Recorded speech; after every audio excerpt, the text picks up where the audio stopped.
Hello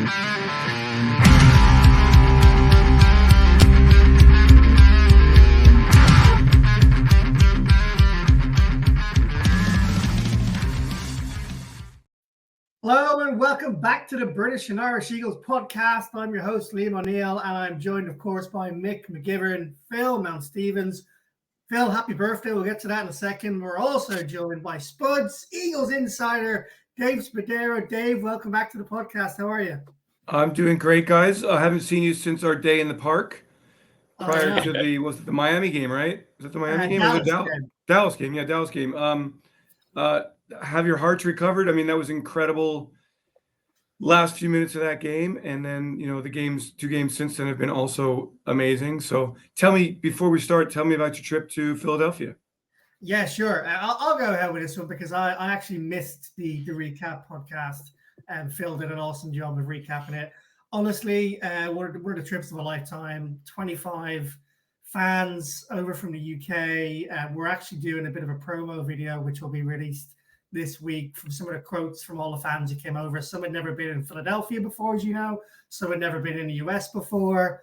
We met Hollis Thomas, and we met Seth Joyner. We were in the 76ers suite. We were in the Flyers suite. We had an amazing tailgate with Philly sports trips on the Sunday after we saw you in the park, which was incredible. And we did that little shout out on your Instagram post. Managed to catch up with Jamal Singleton on Saturday in between the 76ers and the Flyers game. It was great to see Jamal. And then we got to see the most important thing. And that was the Eagles beating Dallas.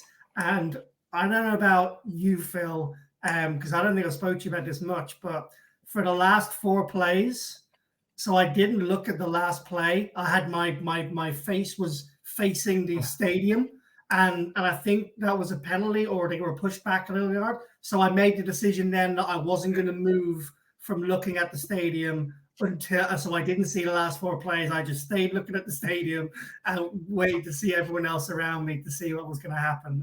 I love it. Tense. I love it. How does the professional, the energy compare from like American football here to your football Premier League, for example? How would you compare the kind of just the pregame hype and the game day intensity? So I'll pass over to you as well for your input on this, Phill. But from my perspective, it's the whole day is a spectacle. For the Premier League, yes, it's a spectacle, but the spectacle is going to the pub maybe like 30 minutes before the game or an hour before the game, having 2 pints, then getting into the stadium just as the music goes out and the players get on the pitch.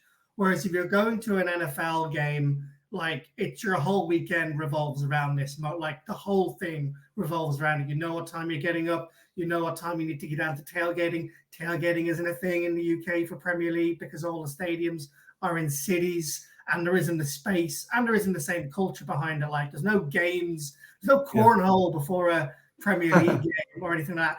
Atmosphere-wise, I think it completely can depend on who is playing.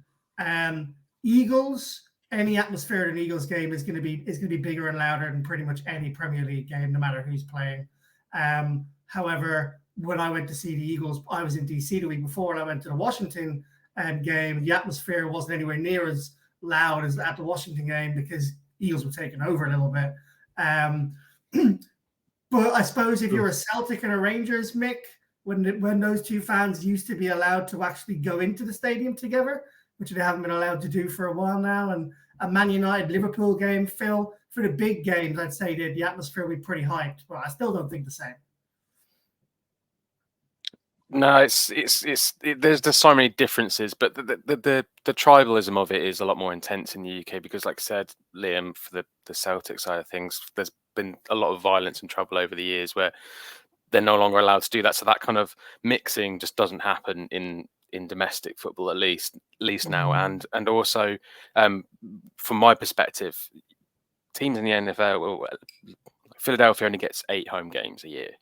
So you make a bigger spectacle of it from that perspective. You make the most of the 8 games that you get to see, whereas you'll get like 30 odd Premier League games at home, you'll get 10 Champions League games, and you'll get a good 40 games maybe a season at home if you're that kind of fan. So it kind of dilutes it in that spectacle. But that's not to take anything away from the NFL. I think it is just unrivaled it's like a festival. When I went to the first game and I brought some guys over, they'd had no idea what it was about, and we were walking through, and without sort of asking any of them what they thought, one of them just turned around to me and said, "It's this is just a normal home game, is it?" And it's like, this is just like an actual music festival, barbecue, playing sports, like the whole anticipation. And as Liam said, we were out there for 5 days, and it felt like a 5-day build up to Sunday. So we were sort of, the anticipation was building over the 5 days, but we were also down at the stadium about 11 o'clock in the morning for a 4 o'clock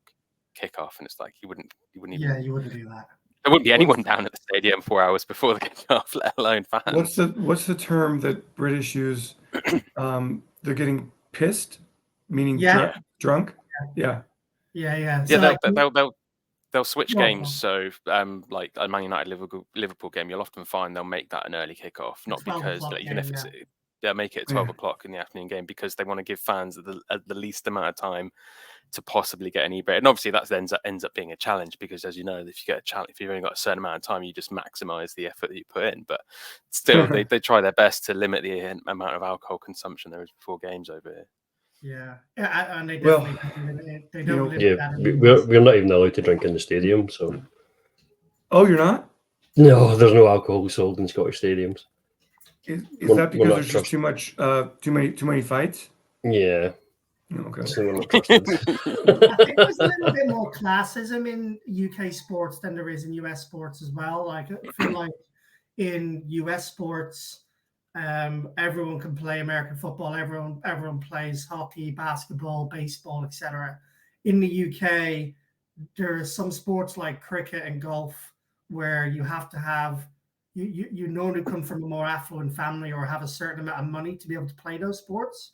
And rugby to a certain degree. So like private schools versus public schools, you'll play cricket and rugby in like the private schools, and that'll be a big thing. Whereas in the public schools, it'll be much more geared towards soccer as well. So I don't know whether that impacts it at all, but I feel like in the US, like anyone and everyone can go to an NFL game, whereas I think it's a little bit more classist in the UK, which is not a good thing in my opinion, but I think that's just what's happened over the years.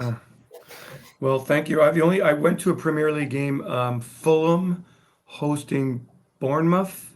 Yeah. And I thought it was great. Stadium's a lot smaller, of course. Mm-hmm. But like grandfathers screaming at the team and cursing with like little granddaughters sitting right there, was like, this is just like the NFL. So anyway, well, thanks for having me, guys. And you saw a spectacular football game. It doesn't get any better than the Eagles-Cowboys game, but the Eagles-Chiefs game and the Eagles-Bills game, whew. I know. Just a bit. I know. We were, I was still in Ireland. I was with my family and my mum over the weekend. So I was saying she twisted her ankle. So if you're listening in, Mum, I hope you're recovering well from that fall.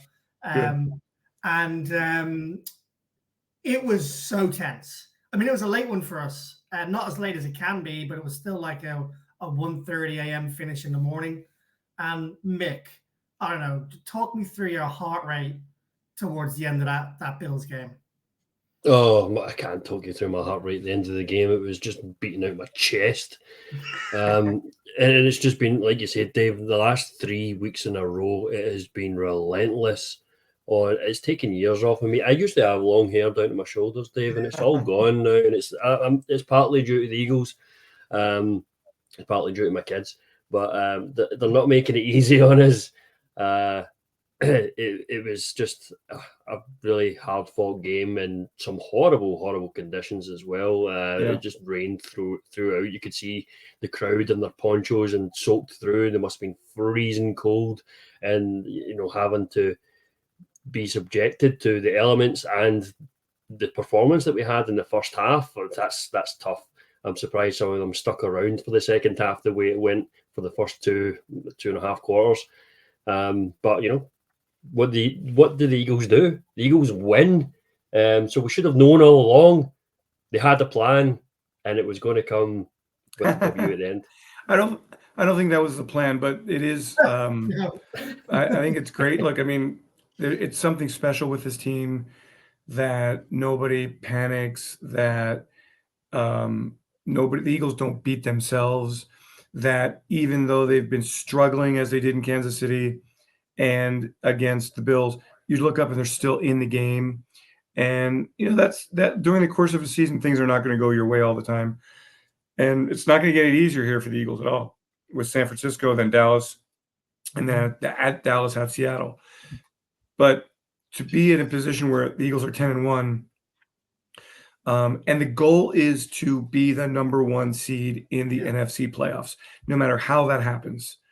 And it's still far from clinched, but being 10-1 with these really tough games ahead in the middle of this gauntlet of extremely difficult games, 6 games, it's a great position to be in. And it's a credit to the coaching staff that adjust really well at halftime, the players who don't, freak out.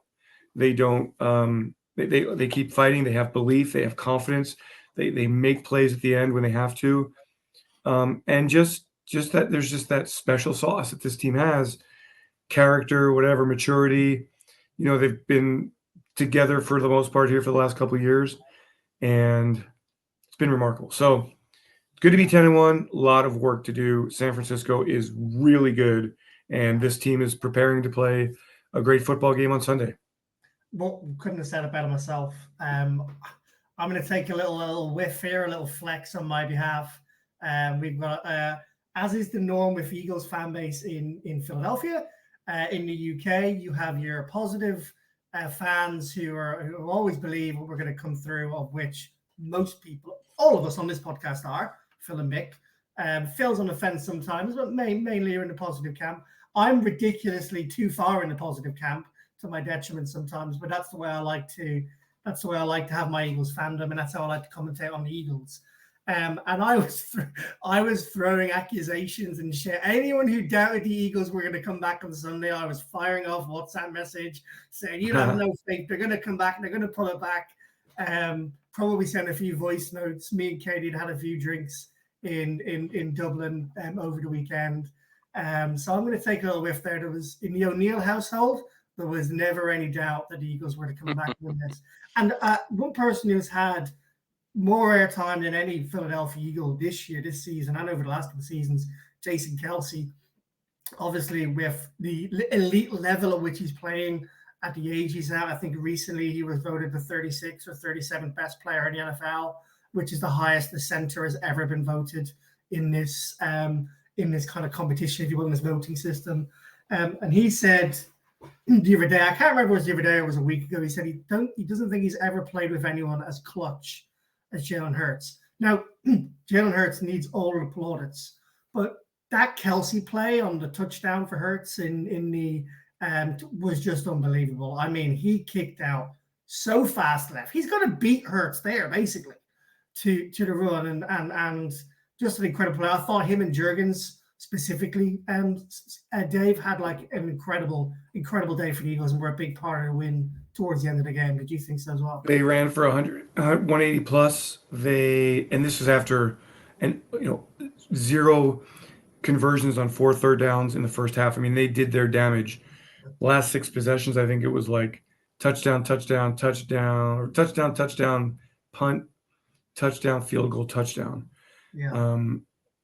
That's incredible. And Kelce does not cease to amaze. Now, I know that he was angry at the false starts.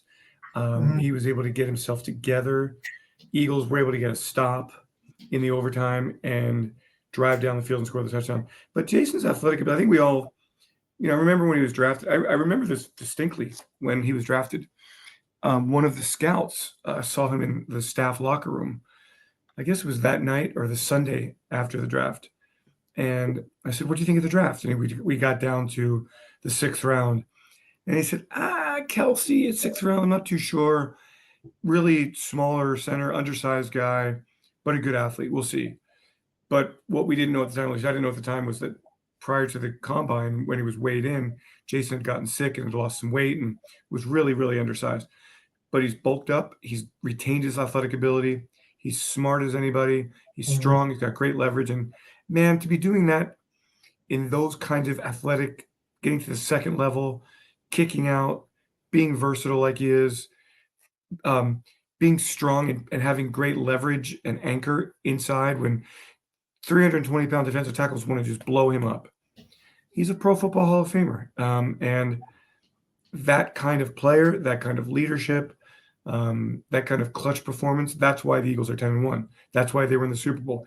That's why, and this is the most remarkable statistic of all, the Eagles have had the best or tied for the best record in the NFL since week 1 of 2021. I'm sorry, of 2022.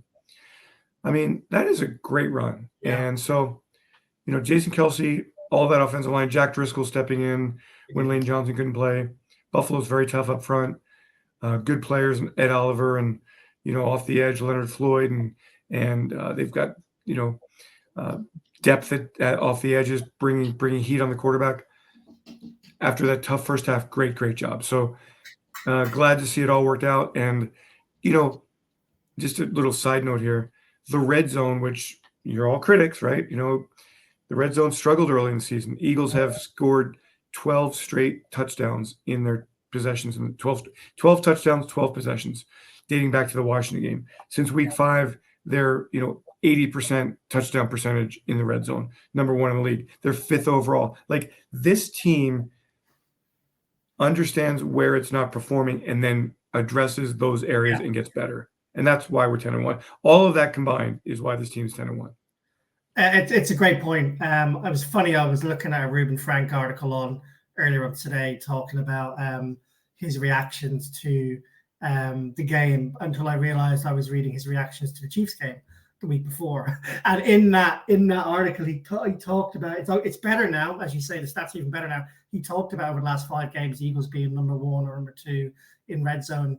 Another part of the game which a lot of Eagles fans were probably concerned about preseason was bringing in another Nick Fangio coaching tree on defense before the season started. Eagles didn't have a great game on defense. It was one of the worst performances they've had on defense in terms of yards and points. It doesn't matter if they won at the end of the day. One of the great things that Sean Desai has shown all season is also just what you talked about here, and that is his ability to make in-game changes at the halfway mark. And some of Jonathan Gannon's critics last year was that he wasn't maybe as capable of making those changes. I don't know. I'm sorry to interrupt, but I got to defend him there. We were number 1 in the league in pass defense. We were number 1 in the league in sacks. We didn't adjust in the Super Bowl. Now, he tried to do a bunch of things in the Super Bowl. Patrick Mahomes just beat us. But I will give credit to Sean Desai a lot. But I don't want to throw JG under the bus, because that was a dominant football team and a great defense last year. 100%. Sorry, not meaning to throw shade on Jonathan Gannon. I just think from what we've seen, Sean Desai's ability at the halftime this year, I think it's been spectacular. I think talked to what you just mentioned around the Eagles being incredible at being able to focus on what hasn't gone right, rather than worrying about filling holes all over the place, to focusing on what has gone right. And I was actually going to say that there's no part of me that is concerned that whatever Josh Allen did, the 500 odd yards they put up on us, Desai's going to have a plan to mitigate some of those errors this week. But also there'll be a different opposition they're playing entirely. I just want to talk about that briefly for a second. The 49ers have one of the most potent offenses in football. Before they went on their 3-game losing streak, which they've now kicked out of, and they've won the last few games by double-digit scores. Those people say it's one of the best offenses they've ever seen in terms of statistics.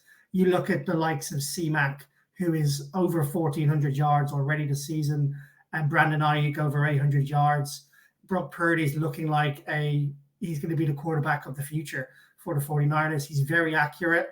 The Eagles haven't struggled because they've beaten everyone, but Accurate passes. I remember the Sam Howell game for Washington. Sam Howell did a good number on this. Maybe it's a similar kind of passing opposition we're playing here against the 49ers with Brock Purdy. And that's not even talking about George Kittle and Deebo Samuel, let alone on the defensive side of the ball, which we can get to in a minute. I mean, do you think this is the toughest game Eagles have faced this year so far in terms of opposition? I think Dallas is really good too, but yeah, I do think San Francisco is so solid, and for the very reasons you mentioned, Christian McCaffrey, dominant player in every way.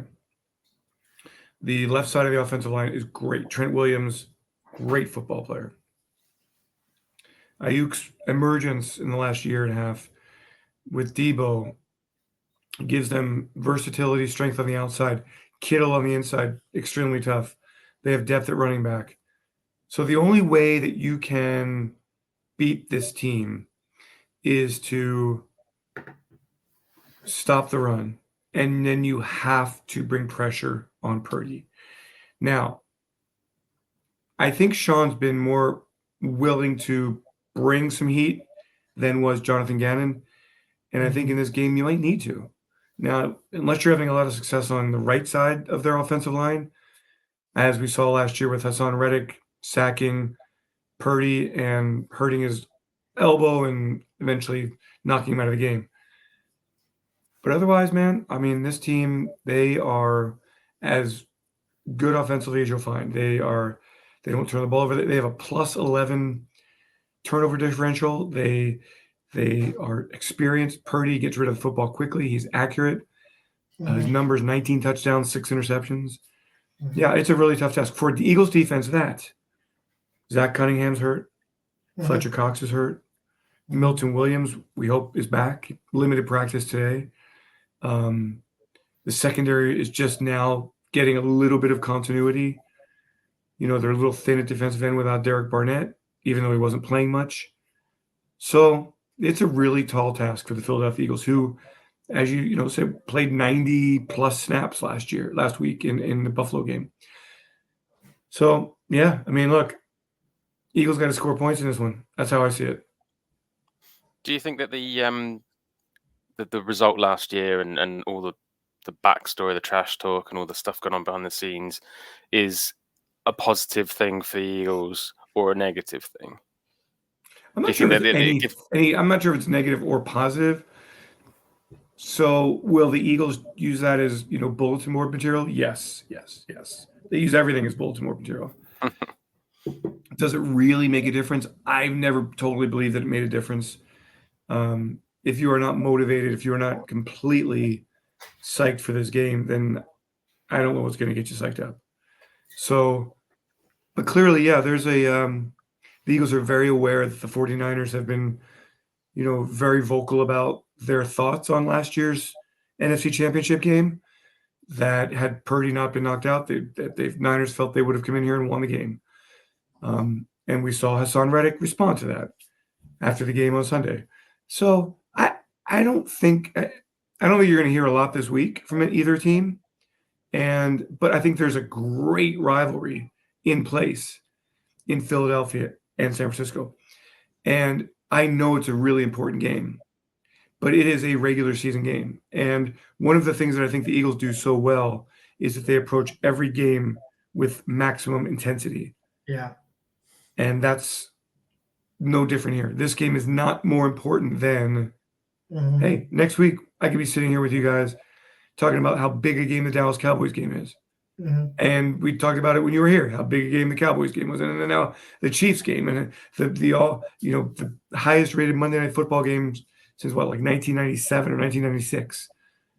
So the Eagles are just in that string of most important games. So this is just the latest one of them. And it's such a respect for the Eagles, right? Because the reason these games are so important is because we're winning and because we are that good and we're in the conversation as potential Super Bowl winners. Not saying we're going to win it. We're the favorites. Obviously, I hope we do. You touched on something there which resonated with me a second ago. I can't remember exactly whether it was an interview which was done in a locker room with a player, or whether it was me talking to Jamal Singleton or Big Dom when I saw him in a Novacare Center. But he basically said that I was asking about Dallas game specifically, and I was asking about like, is it going to mean more? Is it going to mean more to the players that who win this? And Dave, it might have even been you that said this to me when we met up. And it was, they don't change their intensity, but they might celebrate a little bit better if they beat Dallas. Like the celebration after the fact might be a little bit sweeter, but the intensity of the game itself and the effort they put in is no different. Yeah. And I mean, look, to be honest with you, the only reason they would celebrate a little bit better is they had a bye week the next week. Yeah. So, because really, like, you are so conditioned in this environment that by the next day, you've kind of moved on to the next game. And so you'll celebrate that night. And, but look, the override, you learn to celebrate when it really, really matters. And so when does it really, really matter? Big wins like Dallas for sure, like, because you have that extra time. If you clinch a playoff berth, that's a big deal. If you clinch a division, that's a big deal. But I think the Eagles are past that. You clinch the number 1 seed in the playoffs, that's a big deal. You win a playoff game, big deal, but you have a game coming up. You clinch a spot in the Super Bowl, that's a big deal. And you win the Super Bowl, of course, you celebrate till they stop, till they turn the lights back on. Did you see Bradley Cooper's comment the What's other that? day? Did you see Bradley Cooper's comment the other day? Yeah.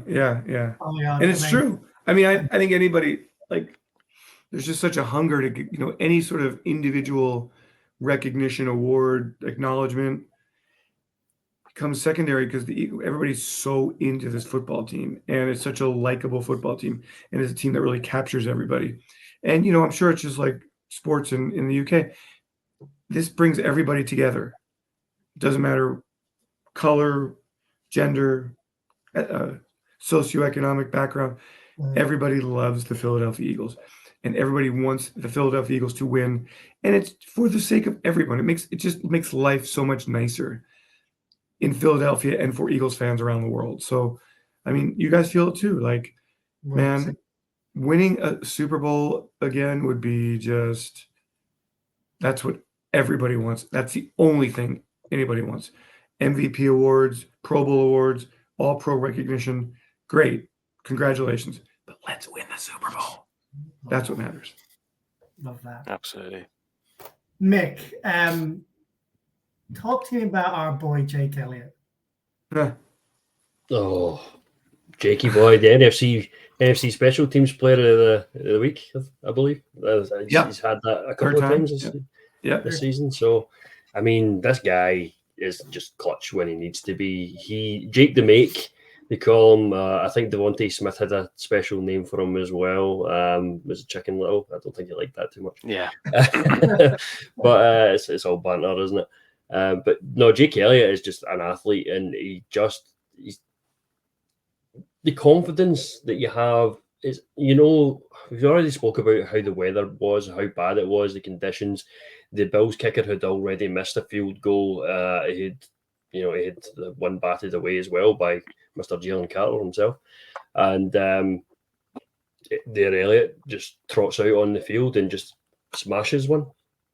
And like just high pressure, terrible conditions. And it's one of the best kicks that's been made this season, if not the best kick that's been made this season, possibly the best kick of Jake Elliott's career at this point, just because of all those factors built into it. So this guy has to be our Loch Lomond play of the week. Yes. Just for that simple reason, because without Jake, we don't win that game. It's just as simple as that. And, we're almost expecting it as well. And, right. When we're watching it, I'm like, he's going to make this. And you shouldn't, because I think the probability, I think they put it up on the screen at the time, or possibly post game, and it was something like 26% or something like that they would make the field goal. Jake, no sweat. Jake should have his own celebration after he makes a kick, like Josh Sweat has his sweat thing, and Hassan Reddick has his thumb. Jake Elliott should come up with a new one. I don't know. I think it's awfully cocky for a kicker. Yeah, I mean that's the thing. I think everybody when he stepped into the action, I think everybody expected him to make it, right? Like that's the most amazing thing. He's not going to make all of these, but I was down there and he had stepped on the field. The wind had shifted just a little bit, so it was pushing left to right. He played it perfectly. In golf talk, it would be like the perfect fade. Yeah. And he crushed it. And again, this is why the Eagles are so good. Special teams have stepped up. Britton Covey has a big return. Jalen Carter blocks a field goal. Sidney Brown has 2 tackles on special teams. Patrick Johnson has a big tackle on special teams. It's just a solid. Everybody knows his role. Everybody does his part. Everybody's a star in his role. And here we are. And Braden again, Mann averaging 53 yards per punt on 5 punts. Yeah, Braden Mann has been booming at the last 5 games. So, but yeah, back to Jake. Somebody asked me, I was doing like a Reddit Q&A, and I think it was Reddit. Somebody asked me, what's the difference between, can we finally say that Jake is on par with David Akers? And I'm like, well, I think they're both great. It's just David was great longer. If Jake stays on this trajectory, he'll be right up there with David Akers and many other just all-time kickers in the NFL. He's so clutch. He's perfect in the playoffs. He is just a money football player who happens to be a kicker. And he's only 20. I think for me that moment was made even more spectacular for Jake and for the team and for everyone watching around the world, was that obviously the build up to that wasn't plain sailing either. It wasn't just a case of we got within field goal range and off trots Jake the Make, and he's going to make this. We've been back and forth, two Kelsey false start penalties, a little bit of a Jalen Hurts run to try and make up, then another penalty, the second penalty comes along. And I think that as a fan, you're sort of going through those emotions. And, I can't imagine what it's like as a kicker when you're sort of watching where you're going to be taking the kick from, sort of move back and that. And you've got all that sort of the tense sort of feeling through the atmosphere before you make that, just adds to it, which makes it all the more spectacular. He just went out and just cracked it, just easy. Well, that's the thing. Like I've tried. Jake has no emotion. Jake has a flat line, and I think that's why. Like David Akers was really, really emotional. Jake is like, man, nothing, and so I think that helps him. So if the ball's moved, if there's a false start, if there's 2 false starts, he's just like, I'm gonna go out there, I'm gonna put a good swing on it, I'm gonna make good contact, and he just tries to just do that every time, and nothing bothers him. The opposing team will try and use a timeout to ice the kicker. Yeah. I don't think so. That doesn't work against this. He's a freak, man. He's just like this. Also, Mick, it's not the greatest field goal of Jake Elliott's career. No, 61-yarder, and then the one in the Super Bowl was also. Yeah, the 61-yarder was further, but I mean the conditions weren't as bad. Oh yeah, no, but he was a rookie. Yeah, he had just he had, I think it was we had just come back from Kansas City. Anyway, it's just we're talking about great kicks. Just keep making them, Jake, and they're all great. Kickers are people too.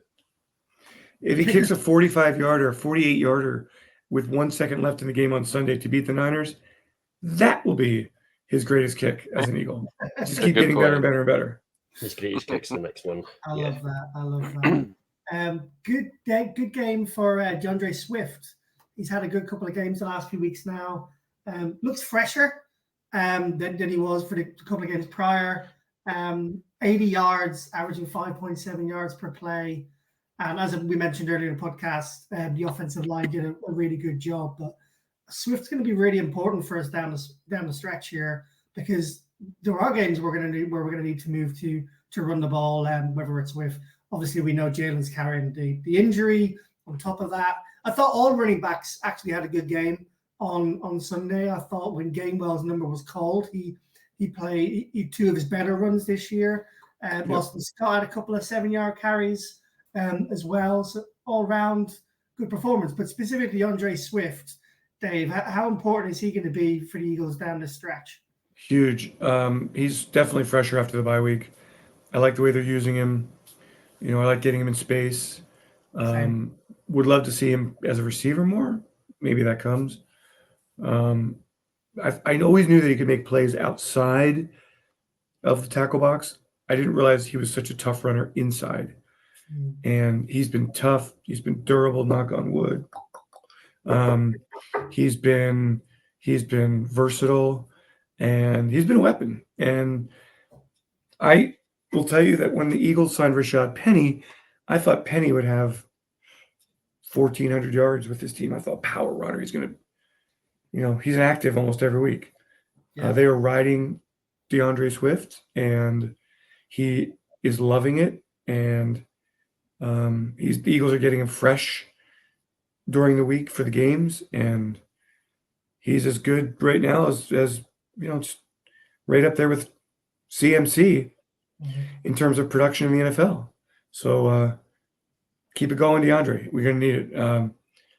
And he and Gainwell, again, and Boston Scott, a little bit different, each what they bring to the table, but I think it's working. And now that Jalen's running the football a little bit more effectively, you see just how good the running game is.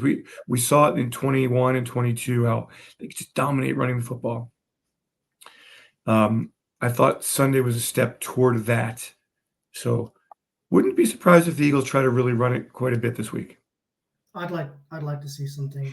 I'd like to see them continue to pound the ball a bit. I'm not one of those, you need to run the ball, you need to run the ball, you need to run the ball guys. But yeah, I enjoyed what was more of a mixed performance in the air and on the ground. It feels like this season, rightly so, because they found ways to win games depending on what's needed, right?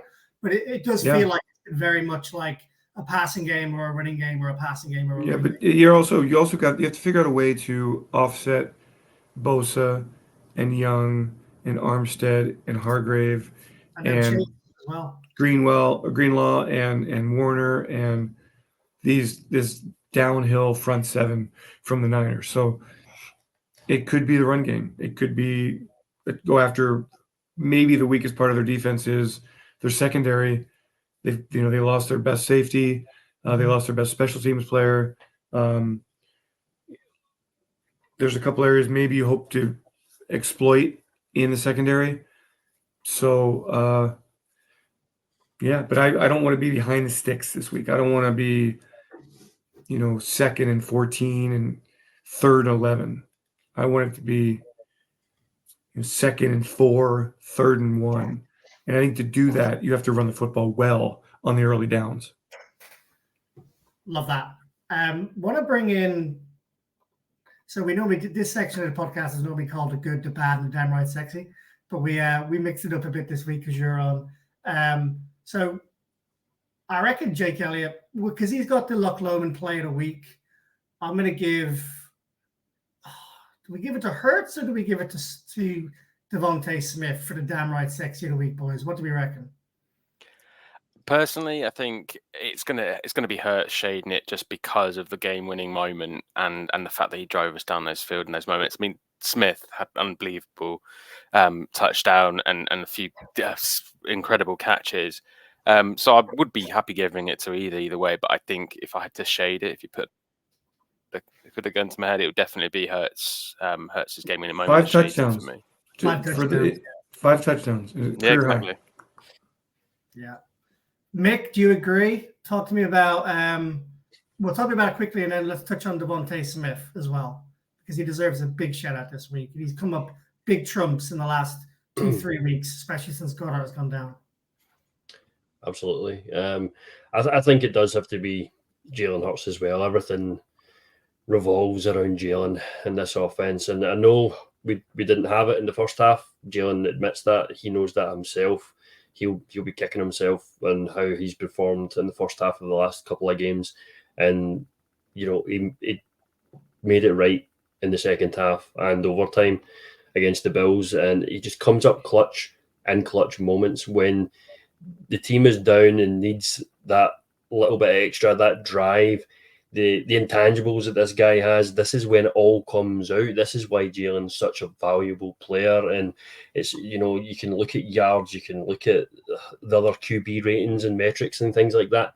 Jalen just wins. Jalen is Jalen, and he will do whatever he has to do on that field to come out with the W. And that's why he's so successful. Him and Sirianni are one of the most successful duos the NFL has ever seen at this point. And he's only a couple of seasons into his career so far. It's bonkers what he's doing. So congratulations, Jalen, for the damn right sexy this week. But like you said, Devontae Smith, 7 catches, 105 yards, a touchdown. Excuse me. He's had a couple of games in a row where, I think he got close last week. It was 99 yards the week prior. And I think he's had another 99-yard game. He was itching to get over. The Chiefs, yeah. But, I mean, Skinny Batman just comes up in big moments as well. He's just a safe pair of hands. He's a contortionist. He just molds his body around the ball to bring it down and, get the first down. He's an absolute superstar of a player to watch. He's a team player. I love him. I need to get his jersey one of these days. It's definitely one of the next purchases. Maybe Christmas is coming up, but no, Devontae Smith is again clutch. The Bama connection is well alive in these heated moments. I've got a question that Dave probably won't answer. So if you don't want to answer it, Dave, you don't have to answer it. But is Devontae Smith getting a second contract for the Eagles? That'll be interesting. I think that would be the Eagles would love to keep him and AJ and Dickerson. Who else? What other contracts are up soon here? There's a few of them. You probably need to restructure Reddick and probably Josh Sweat. Of course, we're not restructure Reddick. Reddick's up after next year also. Mm-hmm. Oh yeah. So and then this Sweat and the Maladas, I think they're up after 24, maybe. I have to look at that. Maybe up at 24 as well, maybe. Yeah, I think Reddick's up after 23. I think Devontae's up after 24 because he would get an option, team option. Yeah, It's gonna be hard. It's gonna be tough to keep everybody. It's a good problem to have, but I also think the way they structure the Jalen Hurts contract will give them some relief down the line, and they know. They anticipate these things. They're always running models, but clearly you like to keep Devontae Smith. He is a star wide receiver. 100%. I mean, one of the reasons for the question, I suppose, is that, he's a wide receiver one on pretty much any team in the NFL, in my opinion. So it probably comes into the equation again down the line. We don't like to predict and project. I know you certainly don't, Dave. But that's right. It's something that don't ask me. Don't get all excited about this. All right, we're not going to do what we did last year. Although what we did last year was great. Like, if we get into if the Eagles make the playoffs, let's get into a groove here. Yeah, I like Run it back. I like it a lot. Love it. All right. So how do you guys feel about what are your biggest concerns about Sunday? For me, a lot. You guys talk. I think it's because of how much it means to the Niners. I know that they're coming into it. They've got the bit between their teeth. This means a lot to them. They're really going to come in and do everything they can. As we said, like the stats, the money, the spread, being an underdog at home against them. There's a lot of little things that sort of culminate in kind of like, okay, this is going to be an incredibly tough game. But that's like combated with how the Eagles have just overcome every tough obstacle that they've come across so far in multitude of different ways. So it's not like we've been really good this season. We can beat anyone on the ground. As long as we can get the running game going, we can beat anyone on the ground. This is a case of if we try to get the running game, it doesn't work. We've got so many different options, and that's a nightmare for defenses. So I've got a lot of confidence in the team, but I feel like this is the big test. This is the one that's going to be an absolute nail biter. And after Sunday's overtime win, I'm not sure how much more it can get before I actually have a heart attack, but we're going to sit through all the same and enjoy it. So I look at it on a bit of a longer break than us. Did they play Thursday? They played on Thursday night. They played on Thanksgiving in America. The idea of it being the test, I don't care about that. I just care about getting the number 1 seed in the playoffs, and then getting that bye week, and then having the playoffs come through Lincoln Financial Field. I don't care how they do it. In my mind, I had set the number at 14 wins. So the Eagles have 10. They play the Giants twice, and they play the Cardinals. Okay, not taking anything for granted, but Eagles should win those games. Yep. That means win one of the next 3. Now, it's exactly what I said yesterday. Wasn't it, lads, on the WhatsApp group? the question is, I thought about that, and then I looked at the Niners' schedule. And are the Niners going to run through this? Like, they play Baltimore, but they play Baltimore in San Fran. And then it's like the Rams twice, I think, and then maybe Seattle. And it's just not a really very hard schedule. So I'm a little concerned that San Fran could run the table. But, I mean, I can't control that. Like, if the Niners go 14-3 and beat the Eagles, then they would get home field. That would be very tough. So whatever it is, however it's done, Eagles have to get the number 1 seed.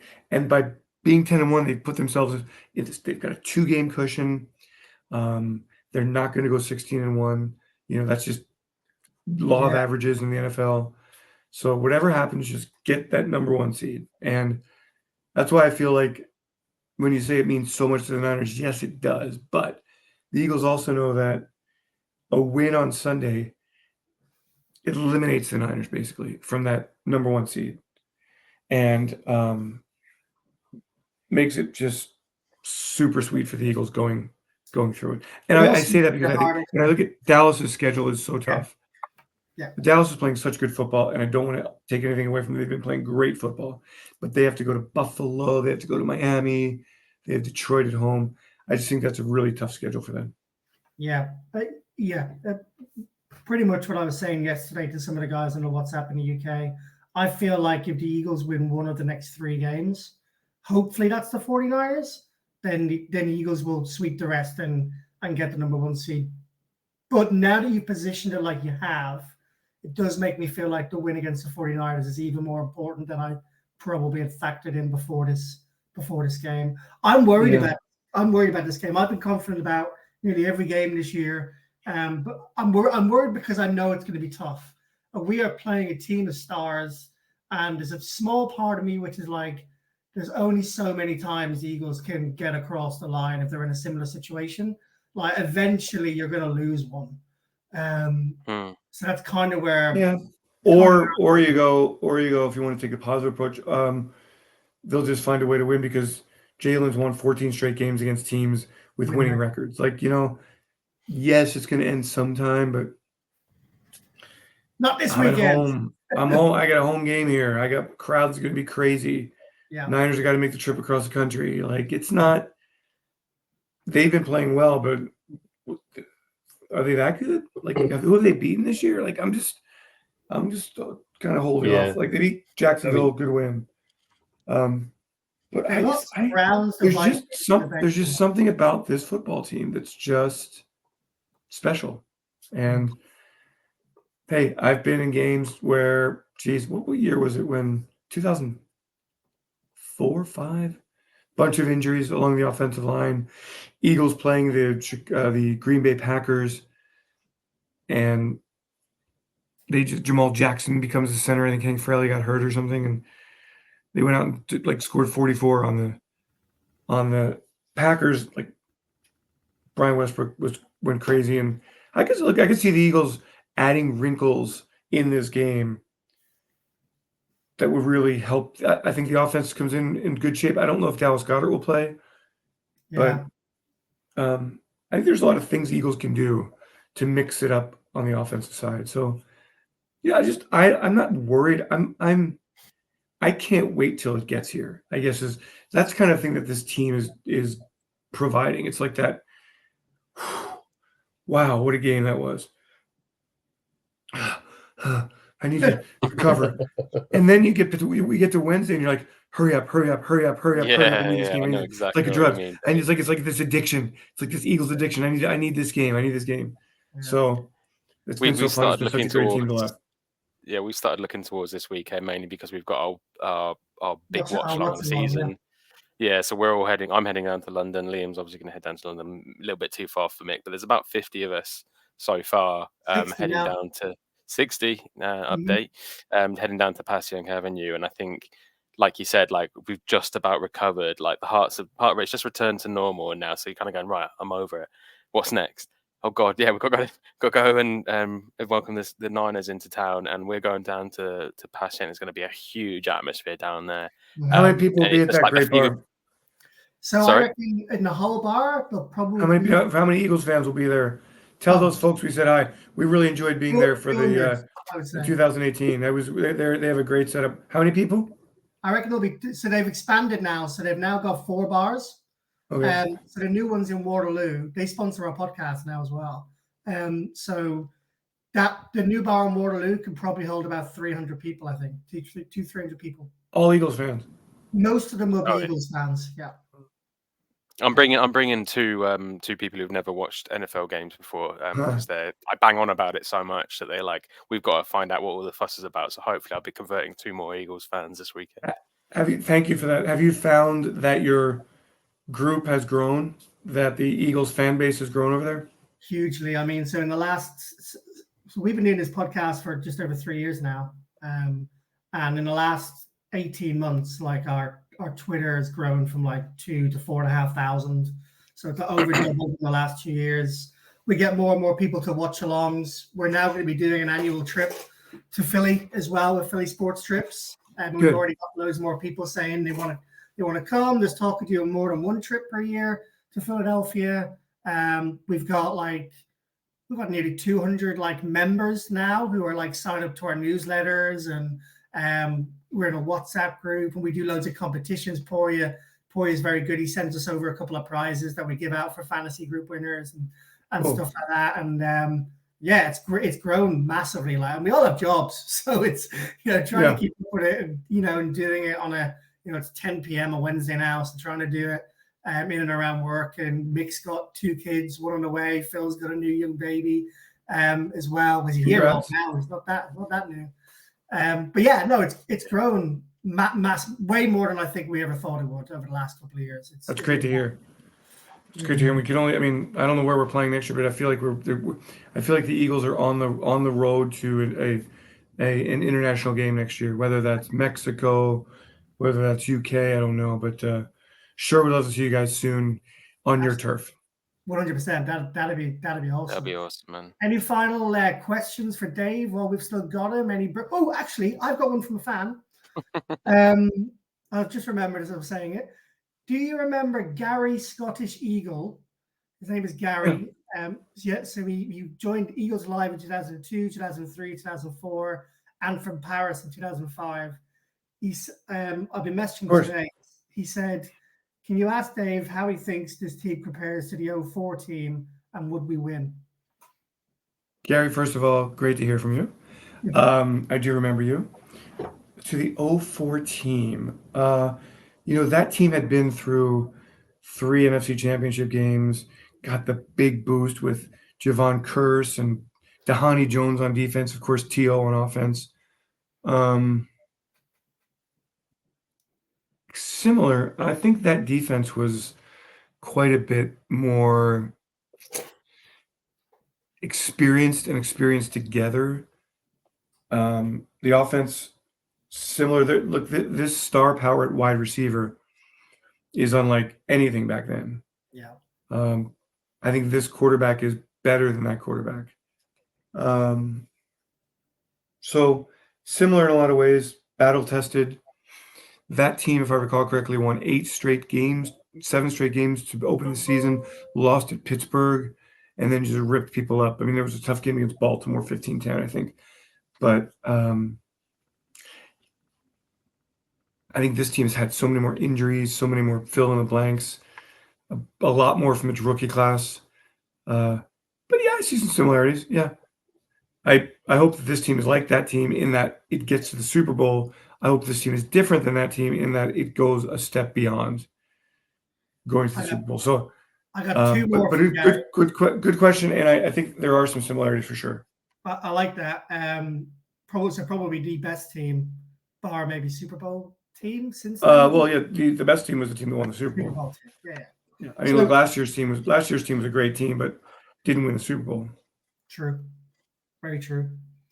Okay. The next thing he says is, I'm not big on pre-planned questions, but here you go. Ask him if he misses the training camp at Lee, or is it Lehigh? Lehigh. As opposed to NovaCare, and what the most outrageous item you ever saw a player bring to camp was. Most outrageous item a player ever saw bring to camp. I mean, they brought in, they really wasn't crazy. They brought in TVs, they brought in fans, they brought in big pillows. I gotta be honest with you, the routine at training camp was everybody. It's my back scratcher. My daughter made it 20 years ago. Nice. The routine at training camp was to go there, work all day, drink all night, wake up, work all day, get a workout in, maybe play a little basketball, drink all night, work, repeat. Boom, boom, boom. So when I would end up leaving training camp, it was like I had amnesia. I didn't remember anything. It was like it never happened. The most unusual, gosh, I don't know. I don't remember. I don't remember anything really crazy because players would just bring in trash bags and just like, it was so uncomfortable up there. Who was it that ended up bringing a dead deer in his car and left it in the car parking lot? Who was that? Todd Harriman's? When we went to the Hall of Fame induction a couple of years ago, the story was told then. I think it might have been. Where's my? I don't know how. I'll have to find that story out. I mean, Mike Mamula, taking a leak and out in public was quite a move, but that was probably before you guys were born. That was in 1995, I think. Oh no, we were all born before that, Dave. Don't worry. It's kind of you to say, but yeah, Mike Mamula relieved himself. That was not a great moment in Eagles history. Mik, Phill, but they were good times, man. They were good times back then. I don't know if I could live through that now. A little bit older now. Mik, Phill, got any last questions for Dave? What was it like getting married at the Linc, Dave? That was pretty cool. yeah. That was pretty cool. And congratulations, by the way. Thank you, sir. Yeah, congratulations. It was freaking awesome. It First of all, awesome. I couldn't believe that the Eagles said yes when I asked them. And then we had a lot of trouble getting a date because our original date was like June 3rd, and then they scheduled Ed Sheeran. I mean, really, that guy. Right? Yeah. So then it got moved back. August 12th. Okay, great. We play the Ravens on the 10th. I'll work on Thursday and Friday, and then get married on Saturday and go back to work on Sunday. Wow. And as it turned out, then the Ravens changed the preseason date of the game. It's like, shit, man. I called Angela and I'm like, hey, this was like a month before the wedding. I'm like, hey, the Ravens just changed the date. It was maybe 6 weeks. Do you think we could just move the date up to the wedding just one day? Because I've never not covered an Eagles game. I've not been to every game, but I've not, covered it. She's like, what, are you crazy? And so I ended up missing the game and not writing about it. But the wedding, it worked out perfectly. Everybody came in. They went into the locker room. We had a little glass of champagne. We had the Lombardi trophy and some Hallis trophies there. So they got a little tour of the locker room. Then everybody walked out to the field. We had seating, beautiful ceremony on the field. Went into the club downstairs after, had like an hour cocktail party. Went upstairs to this room that was just killing. It was kicking ass. It was great. Danced, partied, drank. No, it was so celebratory. I was so happy. I love my wife so much. And I'm so thankful that the Eagles allowed me to have that there. It was amazing. It was amazing. It was amazing. And for that, I will never get married again. I will tell you that. You only do it twice in your life. Did we spot you having a sip of a particular beverage after your wedding to celebrate from our good friends at Loch Lomond?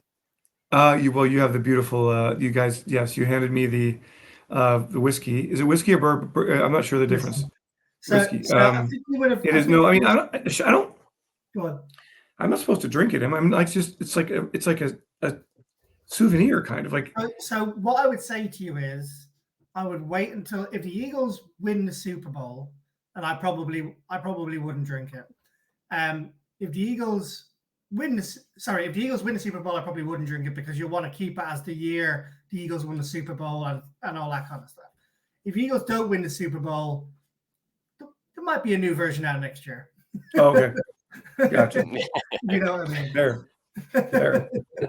Nice. But there was only 50 or 60 of those bottles ever made.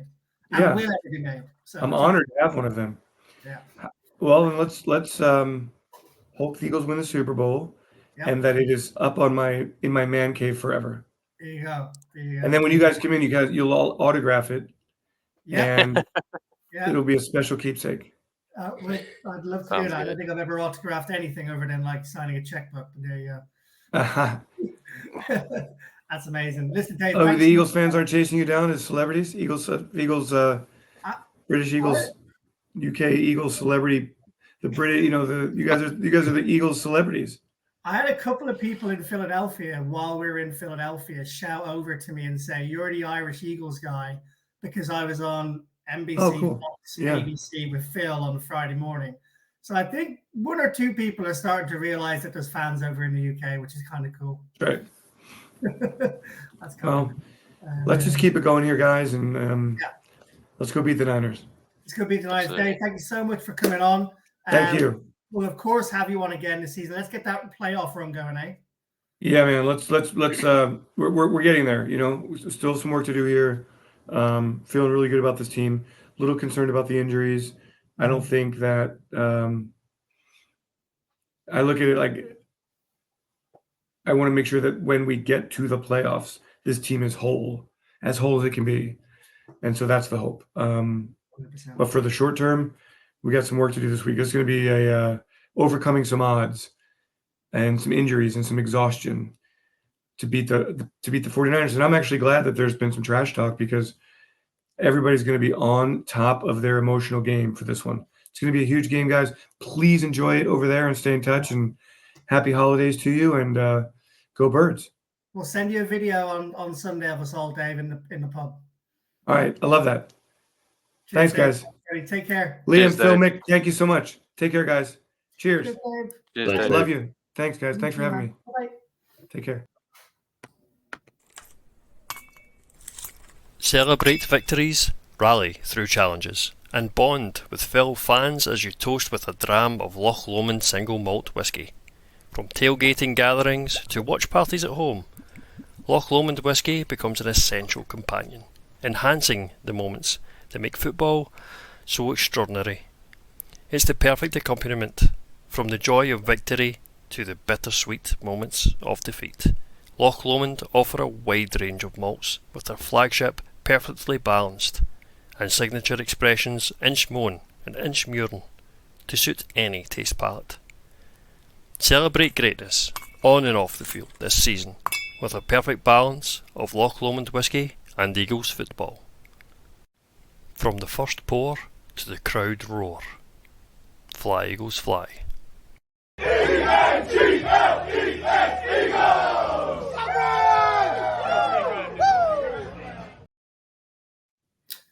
It's difficult to listen to that advert when I'm having a non-drinking night. There's whiskey behind me ready to go and pour.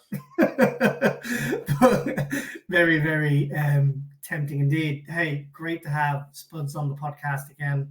As always, so generous with his time. And answered a couple of questions I wasn't sure he was going to give us answers to, specifically around Devontae Smith for those listening in. I know you'll be interested to hear his take on that one.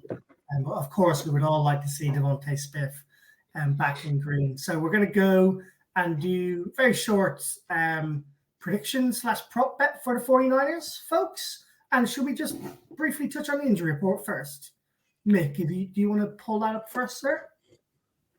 Yeah, would you like me just to run through the injury report for Wednesday? Well, we can get you to do your punt. The drive chart. Let's get you to do the injury report instead.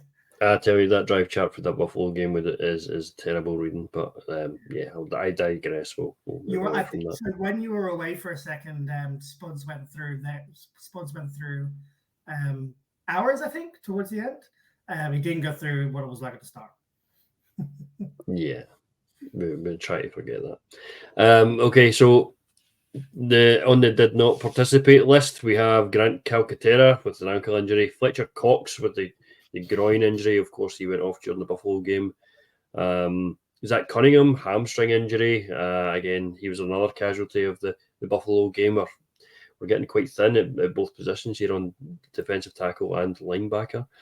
Justin Evans, knee injury, did not participate, and Dallas Goedert is on the injury report since he's not been put on IR with his broken forearm. I'm not sure if he's going to be back in time for the 49ers. I would be surprised. It's more likely the Dallas game, but wishful thinking. We'll see how the week progresses. On the limited practice list, we have AJ Brown with thigh injury, Jordan Davis with a hamstring. Maybe that was for chasing down Josh Allen to the sideline. What an athlete. I don't know. I don't think we covered that during the earlier bit of the podcast, but just to shoehorn that in there. Jordan Davis, my God, what an athlete. Lane Johnson with the groin strain. Before you go on, he had 16.9 or 16.8 miles per hour, second fastest NFL player over 330 pounds. He was working it to that sideline. I mean, can you imagine just that guy bearing down on you? You'd be like, oh my God, I am about to be crushed to death. Yeah. While he was actually doing that run, how many of us actually thought he's going to catch him? I was like, he's going to catch him. I was like, when he didn't, I was like, that's a fantastic effort from the big man. Hey, got him out of bounds 6 yards before the first down mark, and had he not made that run, he wouldn't have. A la Brandon Graham stopping Dak get that first down against Dallas a few weeks ago. We've got our players making those extra efforts when it matters, and it is a game of inches, so it's good to see from the Georgia Bulldog boy. And he's got quite good singing chops as well, as I heard today on the Christmas album. The guy's always got talent, spilling out everywhere. With Maya Lada, a run for his money, I'm telling you. Absolutely. Okay, so Lane Johnson is also limited in practice. Obviously, with the groin strain, he missed the game against Buffalo, but we expect him to be back this weekend against the 49ers. Julio Jones has a knee. Devontae Smith has a knee injury as well. DeAndre Swift with an ankle, and Milton Williams is still in concussion protocol from the previous week. So a few team members to monitor there. I'm sure a lot of it's quite precautionary, but it is notable that 3 of our starting wide receivers are on the injury. And our running back and our right tackle. Yes. Yeah, I would very much hope they're gonna fade off that report as the week progresses. Today was a walkthrough anyway, so let's not not read into it too much right now. Indicative. Mm-hmm. Well, we know that the Sirianni et al. Like to, give the players a bit of rest during the week. To try and give them as much healing time as possible, especially with playing as many snaps as we did against Buffalo. That was a ridiculous amount. I fully expected to see Ghost on this injury report. We just say Reed Blankenship, fucking exhausted. Shout out to Kevin Byard with 13 tackles in total against the 49ers. And also small shout out to James Bradbury for the interception. We've been giving him some flack all year. Really important interception in the game. And also shout out to Brandon Graham breaking the appearance record and getting another sack while he's at it as well. BG stepping up towards the latter end of the year is always good, especially when you see Mr. Barnett, chef of the Bonehead Cafe. Phil, is that the last appearance of the Bonehead Cafe, or we just waiting for a new chef to come in and take over the position?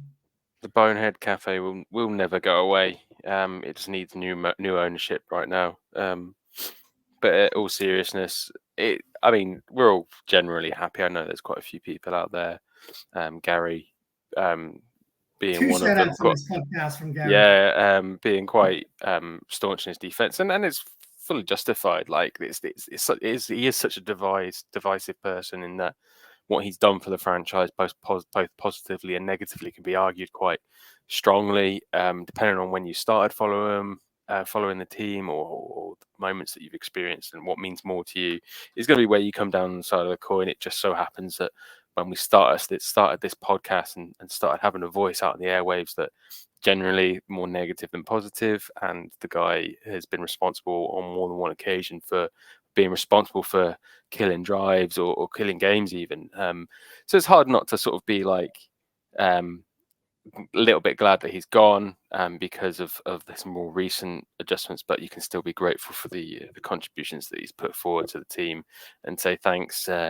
Wish you well now in where did he get? He get picked up Texans, wasn't it? Yeah. So I would kind of wish him well. If he has a bit of a rejuvenation of his career, and he cuts all that bad stuff out of his game, and he sees the positives in sort of what they're trying to do down there, then I'm all for that.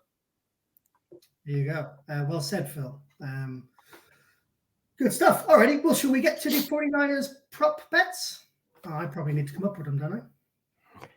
We can talk about the preview of the game a little bit. General, I know we spoke about it with Dave quickly whilst you dig up the prop bets there, Liam. But I think go on, Phil. Sorry. I'm just trying to give you a bit of time, mate. Don't worry about it. I think we touched on it briefly with Dave, and there's just there's a multitude of different little factors, big factors, and just generally confidence in the team and nervousness in terms of the gravitas of the game. And Dave made some great points in that this team just finds a way to win and drums up the positives in terms of when you're looking towards the game and trying to find reasons to be optimistic. Not that we need to really search for them at this point, but it means a lot to the 49ers for me.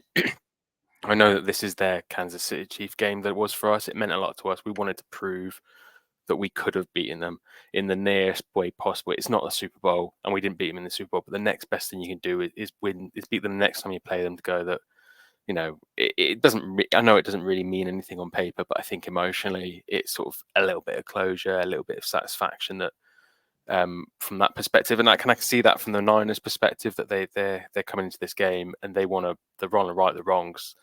They want to prove that what they've been whinging about is true. And I don't necessarily believe them either, because I think we all know that the Eagles are the better team going into it.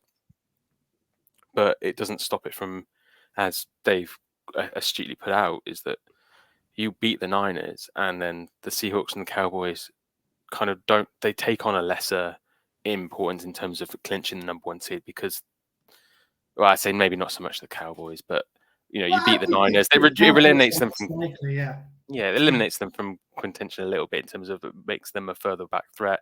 But I think it alleviates the pressure of having to go into Dallas and beat a Cowboys team. If we can go to Dallas and go, look, if we beat them, and great, and that's even better. You know, and I'm fully convinced that we are capable of doing that.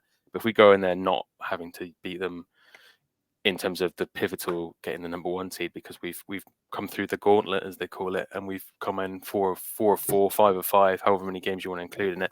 I think it's important to look ahead to the game and go, actually, this is a really vital game to win. And I think no matter what the implications of whether we win or lose, I think the Eagles team should go in there without any kind of hesitation about how important this game is. And I don't think that they will. They don't need me to say that. Yeah, I mean, there's 1,000,001 reasons that the Eagles will want to win this game. And of course, we've also had the bulletin board material from the 49ers since that NFC Championship game, because we're on the crybaby tour of 2023, where we've played Dallas. They cried their eyes out after we played them. Oh, it was this fault, the refs helped you, blah, blah, blah, cry. We go into Kansas, the same thing happens. They drop a pass. The Eagles shouldn't have won that game. Cry. The Bills, same situation. The players are pushing some of our fans in the stand. Cry. They can't take it. Nobody can take it. The 49ers are just, they've had a year to stew on it, and we've got into their heads, and our players will be up for this 100, 200%, because they don't need this noise. And the fact that we've been disrespected by Vegas on this, being underdogs at home at 10-1, is fucking outrageous. Outrageous.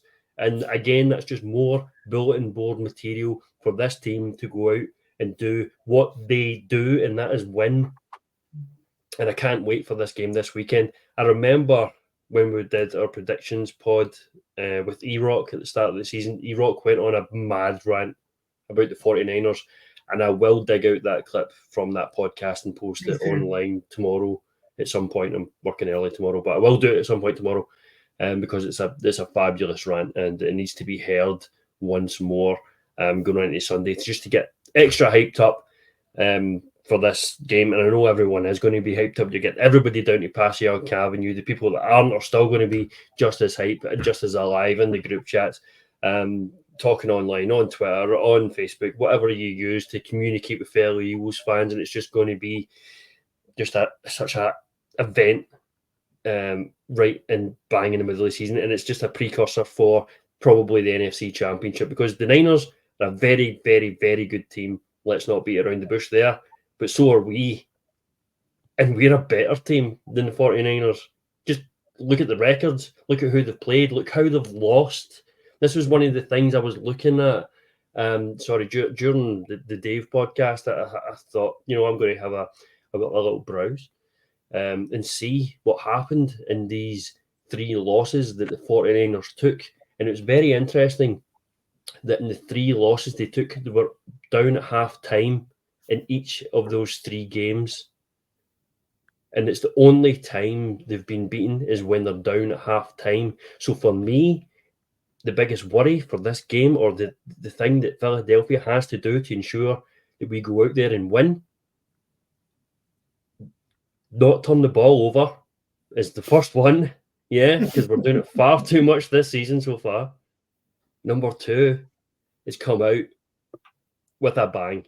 Come out flying in the first half. We can't have what we had on Sunday against Buffalo. We can't have what we had against Kansas City. We have to come out the traps. Jalen has to have his game face on. We have to be ready to roll on these Niners, because they will hurt us. And if we go down in a big way before halftime, yeah, we're a big comeback team, but their offense and defense is nothing really like what we've seen most of this season as a collective group. So for me, that's where the game rests on the first half. But let's go, Birds.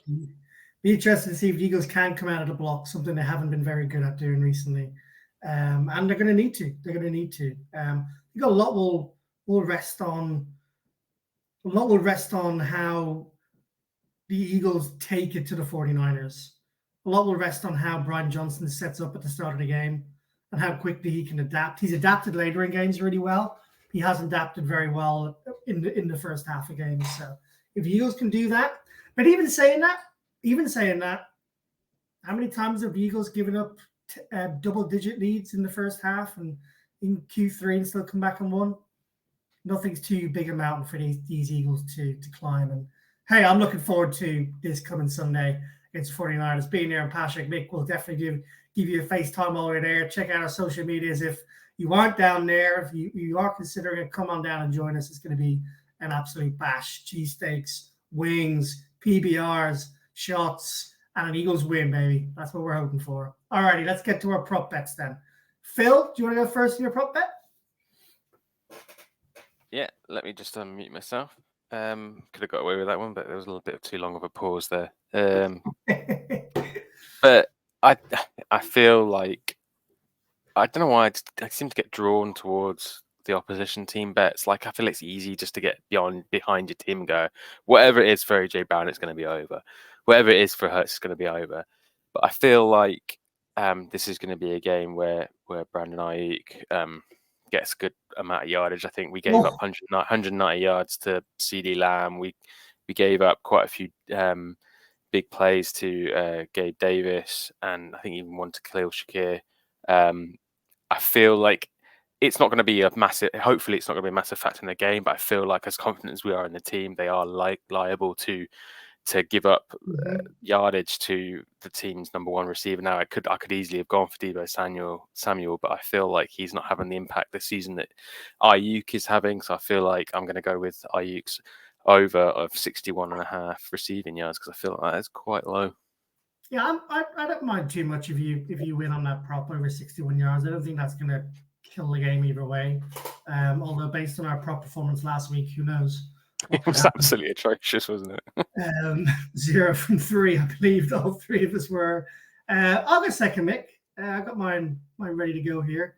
Bit of a higher odds than this one. I'm going to go on the over, and I'm going to go on the Eagles side of the ball. I have a feeling that the Eagles are going to be strong passing the ball this coming Sunday. I feel like Jalen's going to have a passing day. I feel like the one area where the 49ers are weak is in the secondary. Dave mentioned it. Safety position, quarterback is not their strongest position, albeit they're not horrendous there. But I feel like if you're going to beat the Eagles, if you're going to beat the 49ers, I should say anywhere, it's going to be through the air and not between the tackles, guards, and centers. So give me Jalen Hurts over 300 passing yards, which I believe is a nice, tasty 3.3 to 1, 33 to 10. So she'll boost up our prop bet quite a bit as well. Mick the Beard. Nice. I'm not even sure what I'm going for at the moment. you know, I keep looking at them and I'm like, I really don't want to disappoint you guys. It's always the same when you do group bets. I always feel the pressure on myself because I know if the other two come in, I'll just feel like an absolute heel. Letting the what are you bet thinking? What's catching your attention? You know, mate, I'm so tempted to go for the under on Hurts rushing. 43.5. 43.5, and it's not that high. He's just come off a 60-yard rushing game against the Bills, albeit that includes overtime yards. Do you really want to root again, Jalen Hurts getting extra? I don't want to root against Jalen Hurts, but I also know that you've got Fred Warner in the middle, and I don't see him letting Jalen Hurts just run freely because he's such a good middle linebacker, and they'll have a spy on him. That could go hand in hand with my overpassing yards. So let's do it. Let's just do it. Alrighty, locked in. So we have Brandon Ayuk. Was it over 61.5? Did you say, Phil? Yes. Brandon Ayuk over 61.5 yards. Hurts under 43.5 yards rushing. And if you didn't hear the third one, you'd be wondering what we're doing with our prop bets this week. But I have got me over on Jalen Hurts, so we have got something positive to root for out of a 3 prop bets. How many people are going to pick this one up, I don't know. But we will, of course, put money where our mouth is and put our money on the prop bets this week. All righty. I think that's all she wrote for this week's podcast. The Eagles are 10-1. We beat the 49ers. We are one step closer to clinching the NFC East first round seed, which would then run through Philadelphia. Be great to have Dave on the podcast. Phill, Mik, it's always a pleasure. Wednesday evening, as we are 10:39. I will be seeing some of you listening in alongside Phil at Passion Avenue this coming Sunday. Until then, go Birds.